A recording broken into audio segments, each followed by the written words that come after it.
खोसी पान बा होरे सी यंगुसी मचा मत guys yekminnasi ngasi aigi chanupigi hingon da lakpani kitang hingon do kari kari laibara yekminnasi hojik si yaure si yengu hingon si wow koi chanupigi hingon si yengu si morok thaba hore duga si yengu si kemuk phajai hojik hawai thaba hore si hawai makai si duga sina beetroot ni si hawai si yengu si kemuk phajabra wow use beetroot chawbusi wow chaw khe si di chaw yo ji ko cha ba yare hingon si kemuk phajabra yengbiu guys wow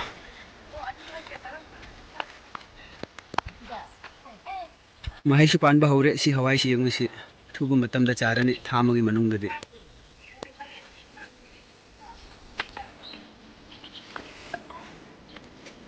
si somda kongdrum su mahai pan ba hore yan ba su hore mahai yengu si leiri asmayam mahai pali ne somda su wa duga si chugujak si yengu si chugujak si wa kemuk phajai yengu si hingon si kemuk phajai hojik hawai su duga si kongdrum su duga si yengu si isu kemuk phajai si belandri su thaba hore hojik si yengu si duga gobi su yengu si gobi leire somda kemuk phajai yengu si kongdrum si step by step loina tharaga lei si sina mairen ni mairen su chawba hore satla ni kone de jai mairen su yengu si mana si kemuk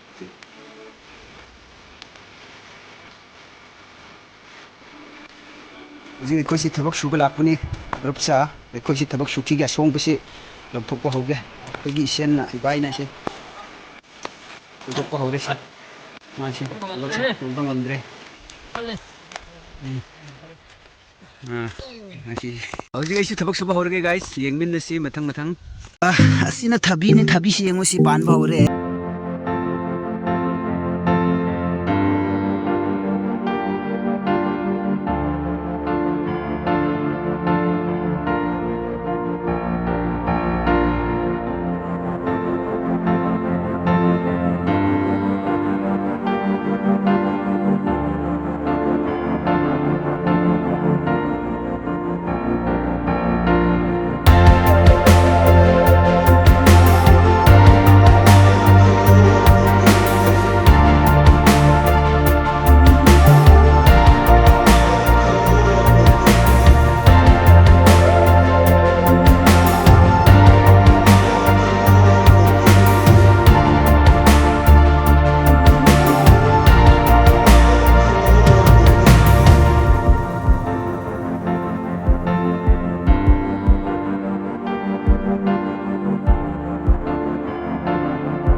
मचासी को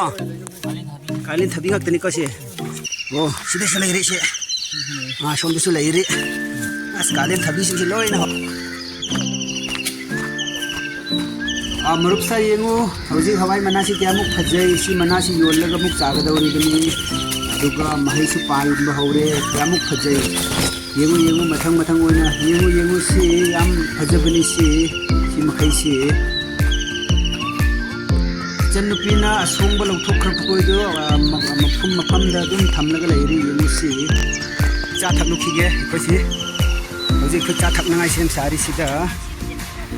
करी करी चानाइ पुरक पुरक को यंगसे अमरक sugar free सिंना पप Iya lalu ah.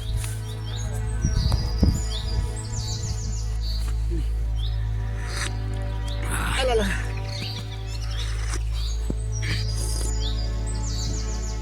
Okay. Berarti lebih canggih.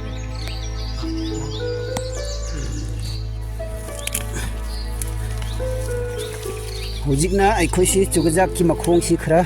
songba khosi pengbiribani aduga churi khitang haibi sembiribani si chugajak si phachana phajarak pa hore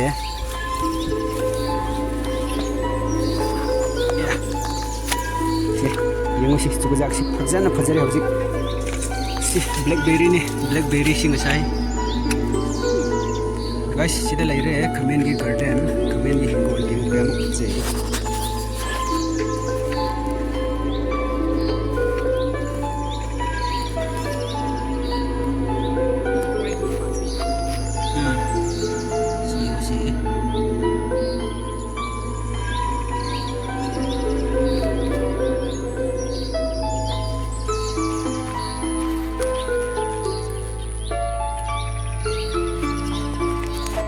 hojikna sanam si puktok pa hore khoisi guys yung view si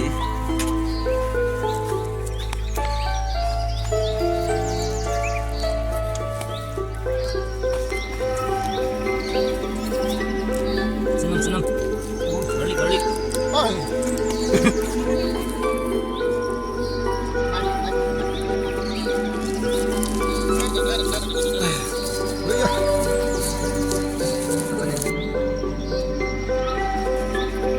yengosi nasi ikona chanam si lok thokli si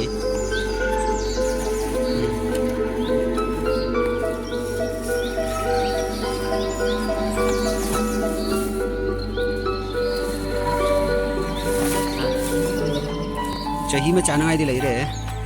ha ikhoina thabak subi si yengbiu si loina singhan khrabani si makai si masi thabak subi si somda hojik bidrut su hojik si bidrut si ikhoi si lok thoklani chana ngai se Dan aina puk do aina lakong style to.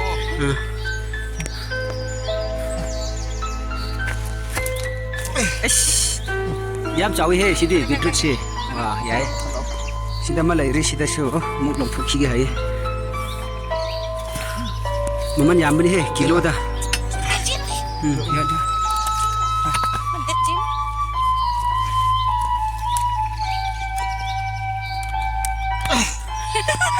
yam chawi he sidi wa ani ne he si bidrut ani se ngasi charama oire lagi pung ani gumba thabak subani hojik si pot khara lo sanam ga bidrut ni khoi si jan nupi khoi gi hingon si yam phajai ado ngasi khoi chatlani jengo hingon sok chau basi yau bani si yengo si loina chau basi loire chalo khoi chatlagi guys ngasi gi vlog phajare di subscribe tawbiu anoba viewers please like tawbiu subscribe tawbiu ngasi gi si phau lo sin jarge bye bye Mana mai itu iko?